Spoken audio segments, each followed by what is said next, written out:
Muitas pessoas querem se conhecer melhor, mas não sabem como fazê-lo. Não sabem de onde partir para promoverem o autoconhecimento. E o conselho que eu quero dar aqui é o seguinte: é preciso experimentar as coisas dentro de si. É preciso experimentar de tudo nessa vida.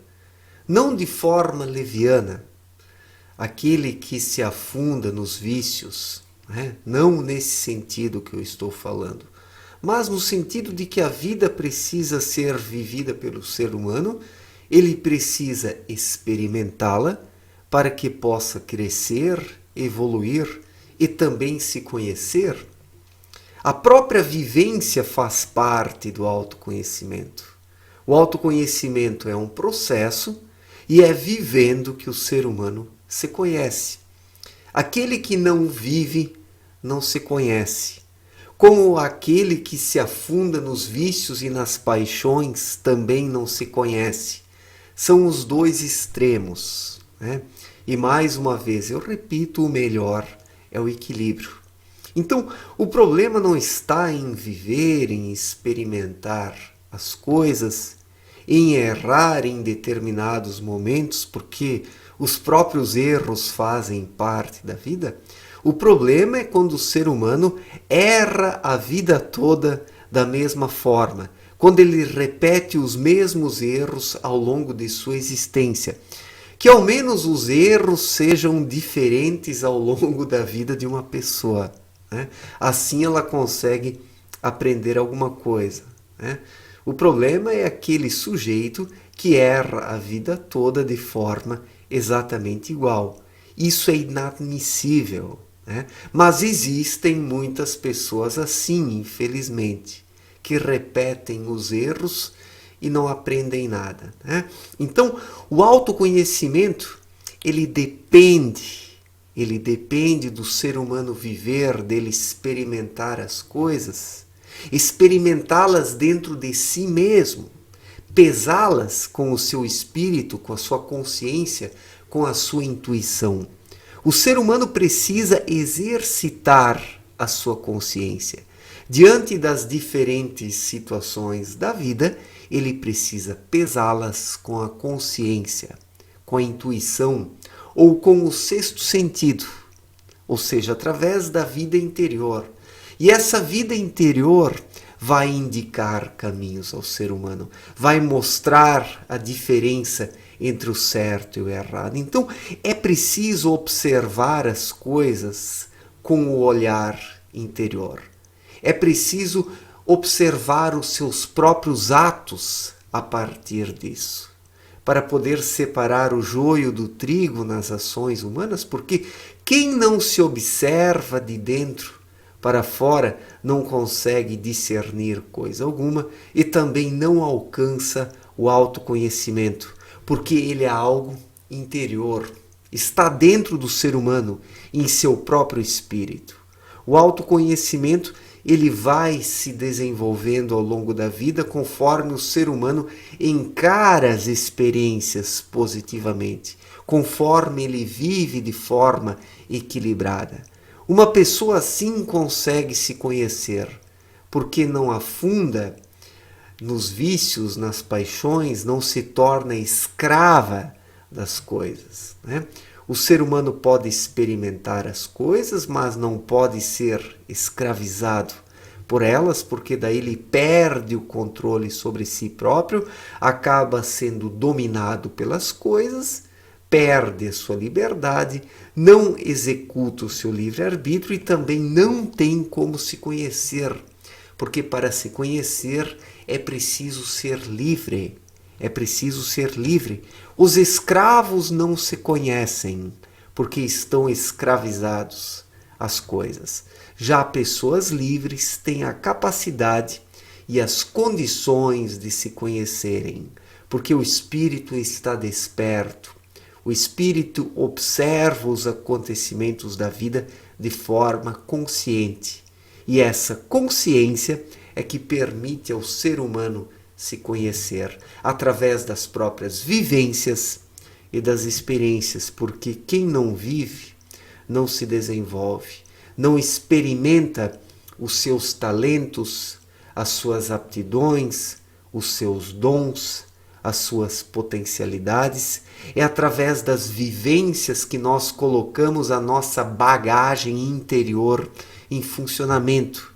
Assim ela se desenvolve mais, ela agrega algo ao nosso ser e promovemos também o autoconhecimento através disso. Quando colocamos aquilo que nós temos dentro de nós em prática. Nós precisamos praticar aquilo que existe dentro de nós, em termos de potencialidades, dons, virtudes, talentos, qualidades, potencialidades. Quem não trabalha com esse material interior não se desenvolve e também não se conhece.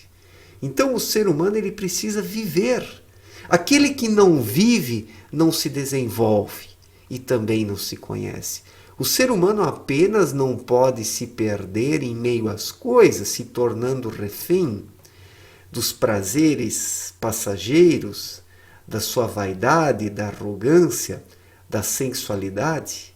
O ser humano não pode se submeter a essas coisas porque daí ele perde a sua liberdade. Mas ele precisa viver e experimentar as coisas, correr o risco dos erros. Porque errando nós também aprendemos e crescemos, nos aprimoramos. Aquele que nunca errou na vida também não viveu e também não aprendeu coisa alguma de certa forma. Porque viver é correr riscos. E quem teme os riscos acaba se abstendo das vivências e das experiências, acreditando que tudo é pecado.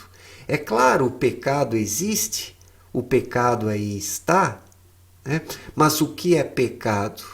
O que é o pecado no fim das contas? É o exagero, é quando o ser humano se desvia de si mesmo e de Deus por causa de determinadas coisas que ele passa a experimentar e se torna viciado delas. Então o pecado está no vício, quando o ser humano se vicia das coisas, e quando ele se afasta de si mesmo e de Deus por causa das coisas. Mas quando elas são experimentadas de forma equilibrada, correta e coerente, o ser humano não está pecando, está apenas fazendo um uso das coisas. E isso vale para tudo, Isso vale para tudo, para as posses, os bens materiais, as diversões, o sexo, a comida, as bebidas, as vestimentas. Tudo pode ser usado de forma equilibrada. Mas o problema é quando o ser humano faz um uso desequilibrado dessas coisas e se torna um refém delas, vivendo apenas para o consumismo, as bebedeiras, as festas, o sexo. Então o indivíduo realmente se perde, o seu espírito acaba sendo encoberto pelos erros e ele não pode se conhecer. Então são os dois extremos.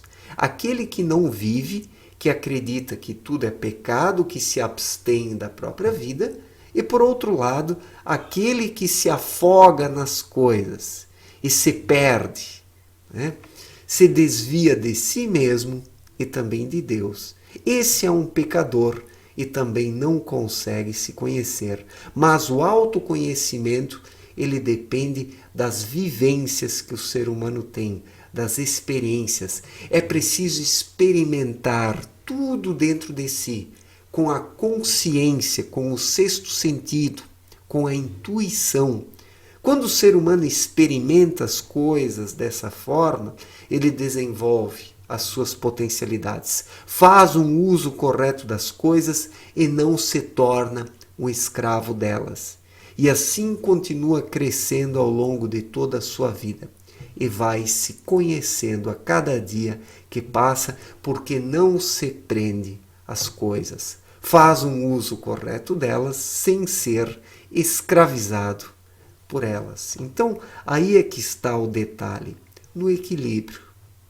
Aquele que vive de forma equilibrada e experimenta as coisas com a sua intuição e a sua consciência, as medindo, as pesando, procurando por padrões saudáveis dentro de si, por permanências, coisas que permaneçam e não apenas coisas passageiras, esse cresce e se conhece, né?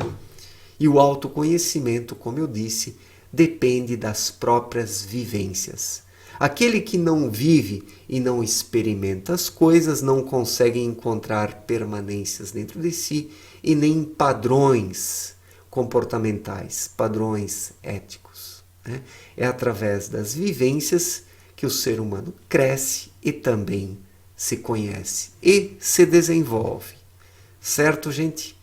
Obrigado pela atenção, forte abraço, até a próxima. Valeu!